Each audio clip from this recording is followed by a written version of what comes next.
Today we talk about how can you enable this sign or know how you can do that on your Webull app. So you just follow these ways, then it's going to work with you.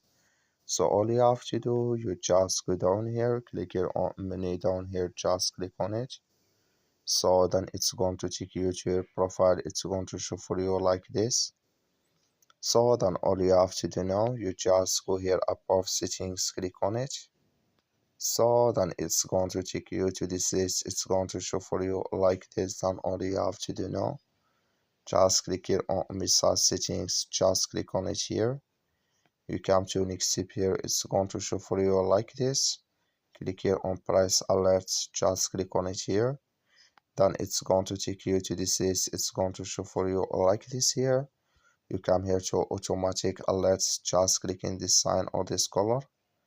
Like you see color, it show for us here. That's mean automatic alerts enable with us now.